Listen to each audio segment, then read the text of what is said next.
Welcome to this week's PWR. Let's go.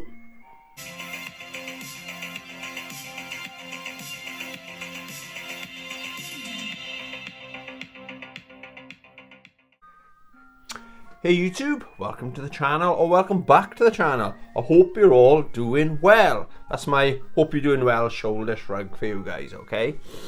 Let's get into it, shall we? I'm not sure about the soundtrack, the backing track to this video. We got some Castle of Illusion soundtrack on the go. It's a little bit distracting, I'm not gonna lie. But you gotta love the old Sega Master System soundtracks, haven't you? Anyway, yeah, so what have I been playing? The last week, I've been showing the mighty Xbox 360. Has been having quite a bit of love. And what a great console, I've said it before. Yes, I'm kind of going through my backlog of games and stuff like that, and two games I've never played before. So without further ado, let's have a look. So yeah, I've been playing some Halo Wars. I think I started playing this last week, but this is my jam. This game is my jam, let me tell thee. I think I just like to do skirmish modes. You select the map, you select how many players, so it's just you against AI, but you can have, it can be like 3-on-3, 2-on-2, 1-on-1, but I like to do 1-on-1 because you got the full list of maps available to you then, you know. Absolute great game, and this game I think's like £2 or something, so if you got an Xbox 360 and this isn't in your collection, let me tell thee, this needs to be in your collection, okay? If you see it out there, go buy it. Oh, now this game, whoa, what a great game. I've never played it before for some bizarre reason. Ninja Gaiden 2 for the Xbox 360. It is one of those exclusives, so it's only on Xbox 360, okay? And hell, what a great, this is outstanding, it's fantastic. My expectation of any Ninja Gaiden game, okay, is really high from the Master System days. It's probably my second favourite Sega Master System game of all time. Ghouls and Ghosts is my favourite, in case anyone's wondering. But I'd never had Ninja Gaiden back in the day. So if I grew up with it, that probably would have been another shout to being my favourite. But anyway, getting back to this game, outstanding. I've only played the first couple of levels. It's Ninja Gaiden hard. It's old school hard, okay? But once you get into the groove of it, something clicks. That's my experience with it. Something clicked, and then all of a sudden I'm like, yeah, I'm all about this game. The save, once you save once, it does actually restore your health as well, so I needed those save points on my playthrough anyway. But yeah, thoroughly enjoyed that. Another one, if it's not in your collection, get it in your collection. So because I've been enjoying the Halo Wars, what are those games called? Strategy games, is it? Like Command and Conquer kind of games? I was looking, what other games have I got similar to that? And The Lord of the Rings, The Battle for Middle-earth 2. So the sun, I don't know what that is reflecting. Can you see it? Anyway, the sun is out here in sunny Wales. Yeah, the problem I've got with this, well, two problems. One, it's quite, I don't know if clunky is the right word, but it's a slower paced game. Like Halo Wars, there's no slowdown at all. But with this, it's like, it's not like loading when I go to a different area of the map, but it's just like, you can hear it's almost like my Xbox 360 struggling to run it for some bizarre reason.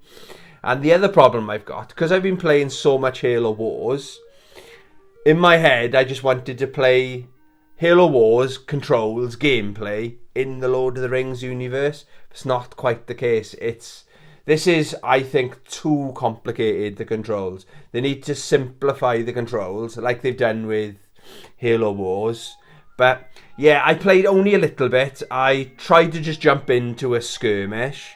I think they're called skirmishes, isn't it? I didn't know what the hell I was doing. This is more about building a base, like in Halo Wars, but you've got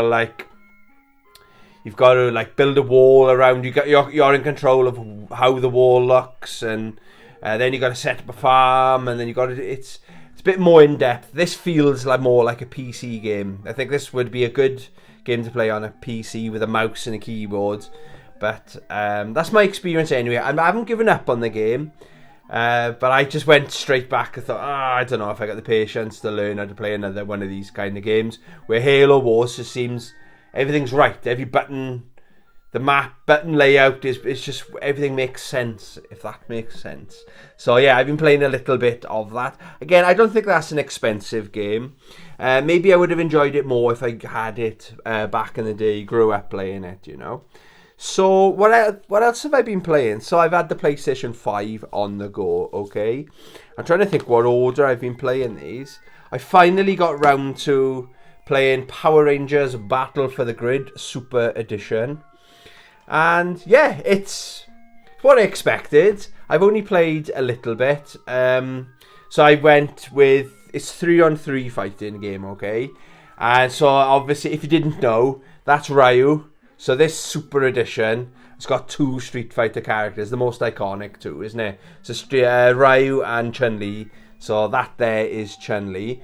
Pleasantly surprised, I had no idea you can change the skin to have like, almost like street clothes, Ryu and street clothes, Chun-Li in it. So I did like that because I wouldn't know they are. Now I know that they're Ryu and Chun-Li. Okay, I see it, especially with Chun-Li with their bracelets on.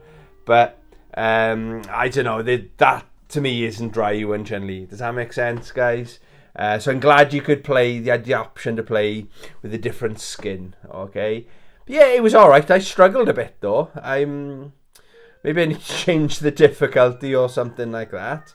But yeah, I had a good bit of fun with that. Maybe that'll be a good contender to play on Friday Night Fights. I think this is a game, I played it with a control pad rather than one of my fight sticks, okay? So this is one of those games I think I need to play it with the fight stick in my hand, you know, and I maybe have a better time with it. But yeah, I enjoyed what I played of it, okay? Still installed on the hard drive, so yeah, we'll probably play a bit of that on my channel. We did stream this, I think, at least once. I think we only did it once this week, so I'm continuing my playthrough of Grand Theft Auto 5. Excuse the funny thumbnail titles I put on there. I think I put a Beastman plays GTA 5 in your mom's basement or something. I don't know. When I'm about to live stream, I don't know what to put in the thumbnail, in the description of the video, if you like. So sorry about that. I'm not actually in your mom's basement. Or am I? Maybe I am playing. This is your mom's basement. Yeah, the only thing I was quite frustrated playing it because I've played it loads of times. This is at least my 8th time playing story mode, okay? At least 8. But I was sure to change characters, you hold down on the left control. You hold down on the left stick, and then you select with the right thumbstick, okay? But there was a time where it just wasn't working, and I was like, what? I was like as if I've never played the game before. I was actually, funnily enough, I was actually playing a mission I couldn't remember ever playing before. So in case you didn't know, this is the first time I'm playing this game sober, okay? So I knew there would be the odd mission where I couldn't remember. So we finally got to a mission where it's like Trevor's flying a helicopter, and Michael's got to like rappel down the side of this building, and yeah, it's I couldn't remember at all any that mission, put it that way. So yeah, I was a little bit frustrated, and I don't like the flying missions anyway. So other than that, it's still like fantastic game, isn't it? That still is in my top 10 favourite games of all time. Okay, if you've never heard of it, where have you been? Yeah, strongly recommend adding that game to your collection. Okay, so I played a little bit of this last night while I had another game or two, a demo was installing, Stellar Blade, and spoiler, I went game hunting yesterday, and we went to the cinema. Shout out Luxton, shout out my imaginary friend Chris. We'll get to what I watched in the cinema in a bit. So while I had Diablo 4, I picked that up as well. I don't know when I'll do a pickups video. I bought quite a few things. I think I actually traded in more than I actually bought, I think. So I like to do what I'm doing now. Rather than doing a pickups video every single time and have loads of little pickups videos, I'm just going to maybe go game hunting one more time this month, or maybe there's one collection I want, but the Amazon keep changing the price. Once I add that to it, then I'll do a pickups video or maybe an unboxing, okay? So while those were installing, I was playing Grand Blue Fantasy Versus of Rising, okay? I like to hold something in my hand, so it's the newer version of this game, or the sequel to this game, okay? But it didn't come out on physical, it's only digital, okay? So my quest, if you didn't know, you can level up characters up to level 500. That's by far the highest level in any fighting game I've ever played. And after announcing I'm going to do it, I realised how much of a grind it really is, okay? Well, last night we started on level 68 with 2B. She's my favourite character. She's a DLC character in it, okay? We start with level 68, and I'm pretty sure we got up to level 73. And level 75, you don't get a reward every single time you level up. They're like spread out. Level 75 is a really cool weapon. You get 2 new swords. They're only skins, but to me, I love all that stuff. And they look like, one of the big swords looks like the sword from, is it Cloud from Final Fantasy VII? It's got that like oversized sword. Or it kind of gives me Guts from Berserk kind of sword, okay? So the grind, I'm 2 away from getting that sword skin, okay? But we got a long way to go to get to level 500, okay? But yes, I played a bit of that last night, and I thoroughly enjoyed it. So that's what I've been playing. What have I been watching? I got my notes here, okay? So on Prime, yes, I'm really enjoying actually the Fallout series. It came out, I think it came out on the 11th of the month, and it's hard to explain. Sometimes my mental health, I'm thoroughly enjoying it, but there's something stopping me from binging watching it, because I'll watch it while I'm having my food, but then I haven't got the patience, so my mental health doesn't let me really sit down long enough to watch something. So, like with YouTube, it's if I'm doing something with my hands, or if I'm doing anything, I might be doing something on my phone, I might be cleaning the kitchen, or something like that. I don't want to have Fallout on in case I'm missing something, but I'm only 2 or 3, I think I'm 3 episodes in. And my initial thoughts are, it's brilliant, okay? It does make me want to play Fallout 4, or more importantly, it wants me to play Fallout 3 again. But if you've played the games, there's something, that's that, or that's that, or I recognise that. They're doing a very good job. You can tell the makers of it are either massive fans of Fallout, or they've got massive fans of Fallout, or the makers of Fallout are heavily involved, you know. So that's my first initial thought. It's cinema quality, okay? It's like a AAA series. Nothing in it says this is budget. They can tell they spent a fortune making this, okay? What they've done really well as well is they've introduced a character, and they'll show her like 20 minutes on this one character, then it'll cut to another character, or another time in, like, it'll go like back before the explosions and everything, and then all of a sudden it introduces another character, and it's like 200 and something years later. But it's already it all makes sense, you know. And you're like, oh, I like this character. My favourite character in it so far is the woman that comes from the vault. She's perfectly cast as well, isn't she? I love the fact that when she goes into that, this isn't really a spoiler, when she finds, like, she goes into this town, she stands out a mile because all her teeth are clean. She's got her hair's perfect, and she's walking around in her vault uniform. She just stands out because everyone else looks like something from a Mad Max kind of movie. They haven't got all their teeth. So she really does stand out, and she's so innocent. She can handle herself because she's had combat training and stuff like that. But she's perfectly cast. She's my favourite character. Or the dog is my other favourite character. Yeah, and really am enjoying it. If you've got Amazon Prime, I don't know how you'd feel if you've never played the Fallout games. I don't know. I think you would actually. It is so well done. You'd enjoy it if you weren't a fan of the Fallout or anything like that. So yeah, it's definitely worth checking out. Okay, and I don't know how many episodes there are, but each episode's an hour or just over an hour. Yeah, really am enjoying, in case you couldn't tell.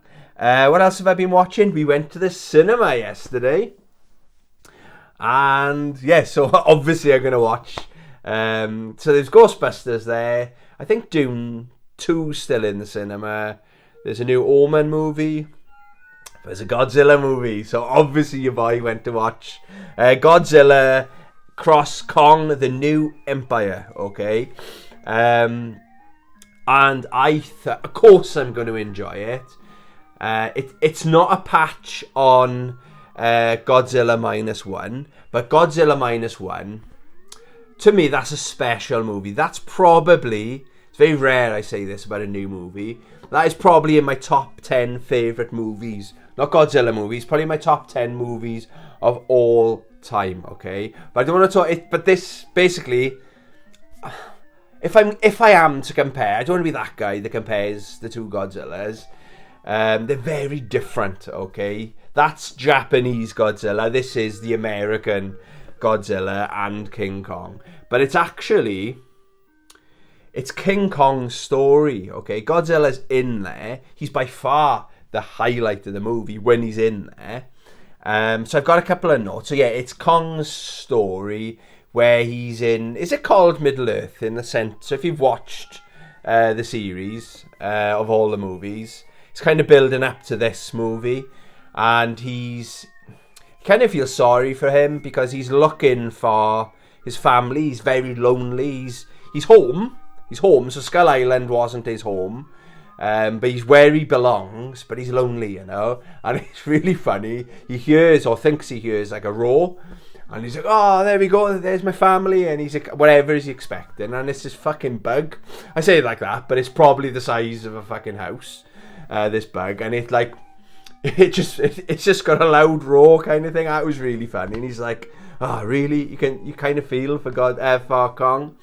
But other things. But basically everything they've done, I really liked. Okay, they've slimmed down on the human story for the better. There's less humans. There's less. I think with the other ones, there's too many story arcs going on, okay? So they've slimmed down on it. And I gotta be honest, the risk, there's quite a lot of the movie where there's no talking at all, because obviously King Kong can't talk. His story and how he communicates with, again, I'm not going to do spoilers, where he communicates with other kaiju or other monsters, let's say. It's done really well. And he comes across really good in it as well. Yeah, so they slimmed down on the human story. My favourite character in it is the YouTube guy. He's got a YouTube channel. He's in the other ones as well. I can't remember his name, but he's really, really funny. It's like this part where they meet... It's really so funny. They meet the tribe in Middle-earth. And it's rude. Like, they stare at them and they make eye contact. And they say, oh, it's considered rude if you don't make eye contact with them. And it cuts to this guy, and it's this old man, just his face is right there, and he's just staring at him, and it's really awkward. He goes, nah, this isn't working for me, kind of thing. Again, if you haven't seen it, that's one of my favourite parts of the movie, that is. So they've cut out a lot of the characters, but they've cut out the crap characters. I wasn't a fan of Millie Bobby Brown's character in it, so she's not in there. But it's more focused on the main, the main characters in it. Okay, the pilot guy.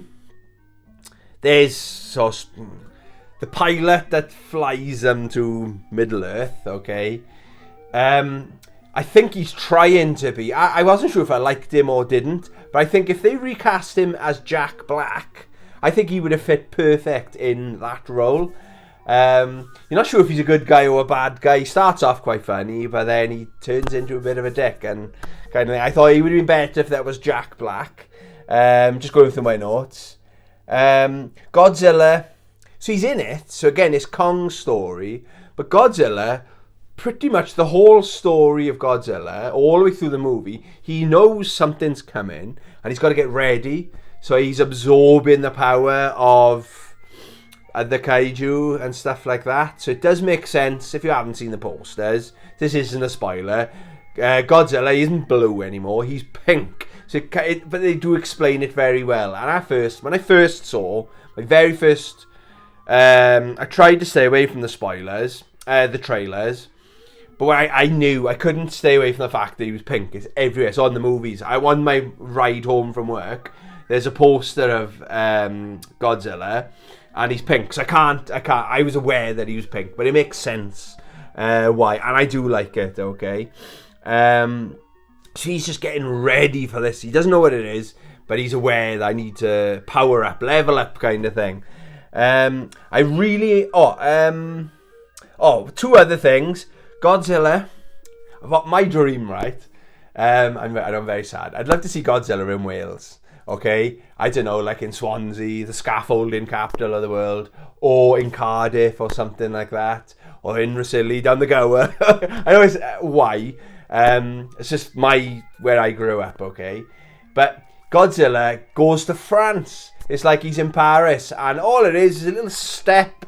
He could have been in the UK. I would take Godzilla. Reckon London or something like, or Manchester, or you know what I mean, just here in the UK. He was that close. One or two hop, skip and a jump, and he could have been in the UK. All right, but I really am happy with the final battle, because a lot of the movie, I'd say at least half of the movie is in this Middle Earth, where you forget almost, or I forgot how big these kaiju are, and I'm really glad that the final battle was in Brazil, Rio de Janeiro, and then it reminds you of how big, ginormous these kaijus are. So it's awesome. It is epic, and I'm really looking forward to watching this in HD, because I was sitting there in the cinema. Yes, it was great. I think it was 2 or 3 groups of people. It was hardly anyone watching it. It's a shame, isn't it, with the cinema? But it is nice to walk into an empty cinema at the same time, because we watched the early showing. But it wasn't that we were sitting too close. It was like, I'm a HD snob now, so I like to watch everything in HD. It was like you could see when Godzilla is sleeping in the Colosseum in Rome. It was almost blurry. I said, oh, this is going to be so much better when I got it on Blu-ray or 4K or something like that, you know. Okay, that's enough of talking about Godzilla. Godzilla Cross Kong, The New Empire is called. I don't even know what it's called.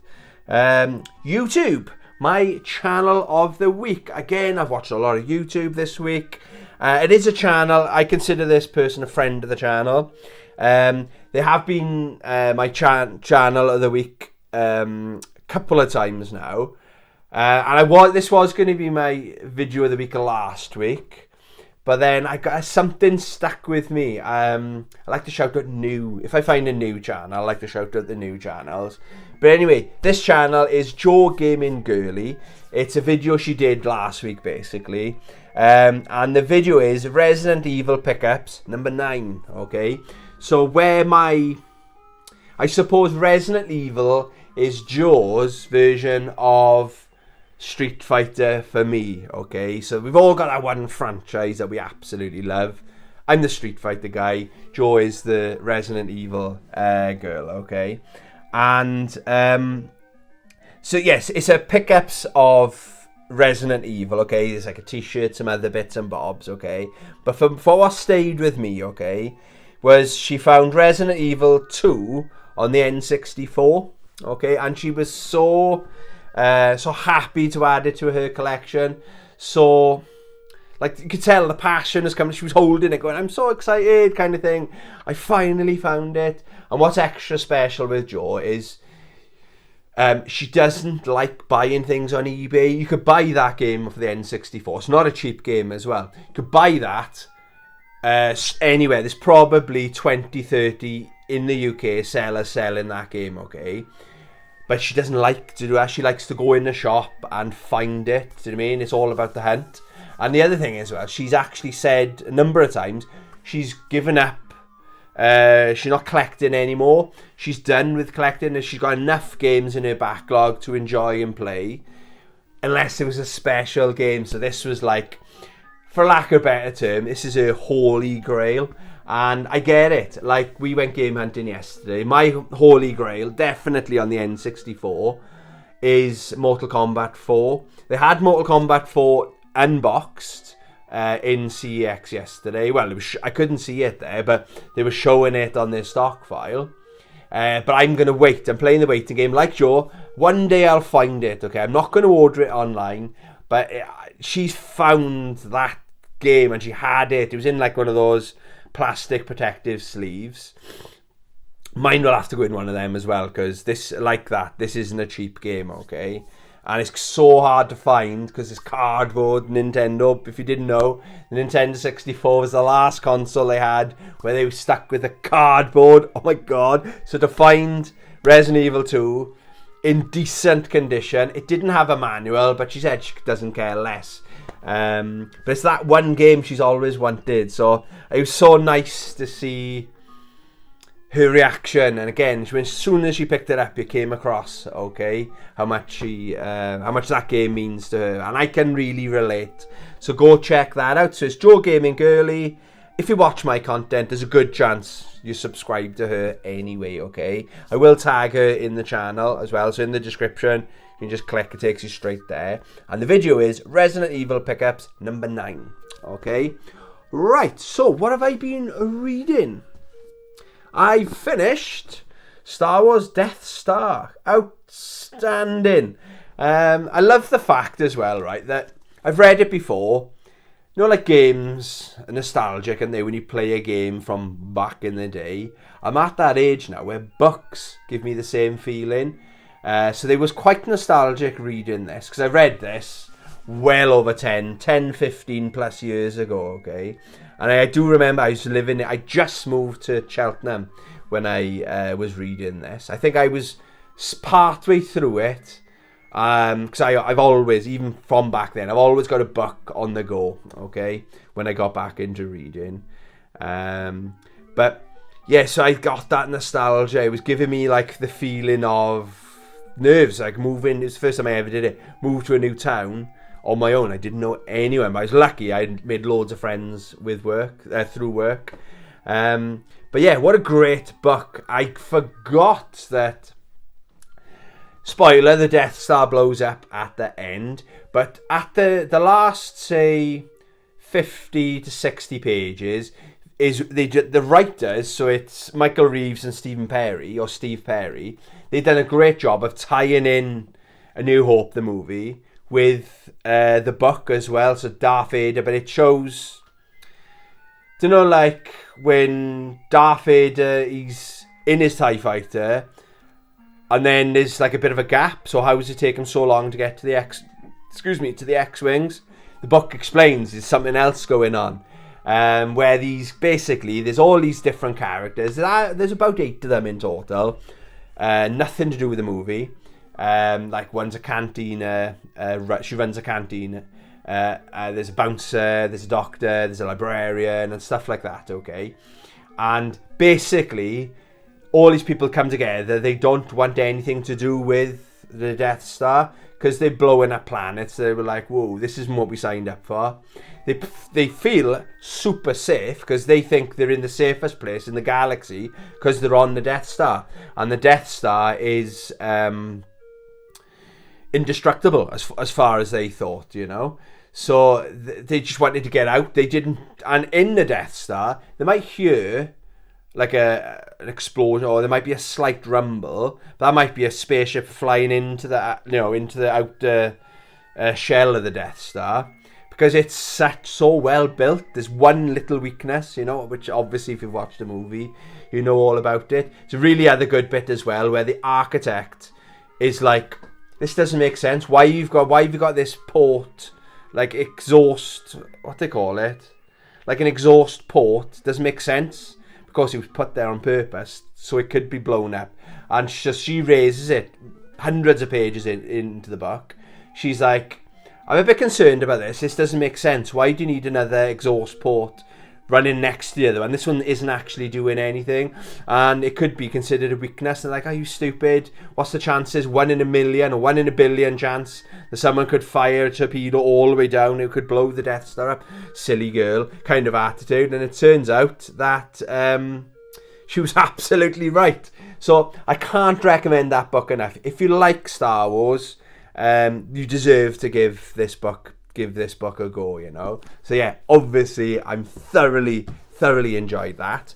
And again, this is one of my pickups from yesterday. So I was saying earlier on, I just started this book, okay? So I'm not going to talk about it too much. Oh, I got a hole in my trousers. God damn it, these are my walking trousers as well.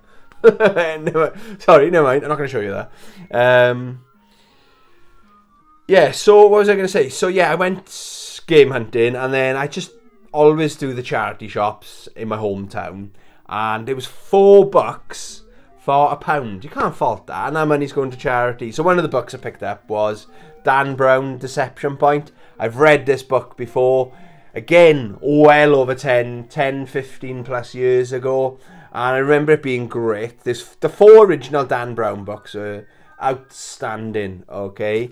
And I'm only so many chapters on chapter 2, so I've literally read a couple of pages, 30 pages or so. So yeah, that's what I'm reading this week, okay? I normally fly through those books, so that month and I'll probably finish it, you know, or less. So that's what I've been playing, what I've been watching, what I've been reading. Let me know in the comments, what are you playing, what are you watching, and what are you reading? Has anyone watched all of Fallout yet? Let me know in the comments what you thought. I think it's reviewing well as well. Not that makes any difference to me, but I really enjoy it. I suppose if it's reviewing well, that means they're going to make more of them if they could. But yeah, so far, so very, very good. Anyway, thank you very much for watching. Hope you have a great week. Love you. Bye.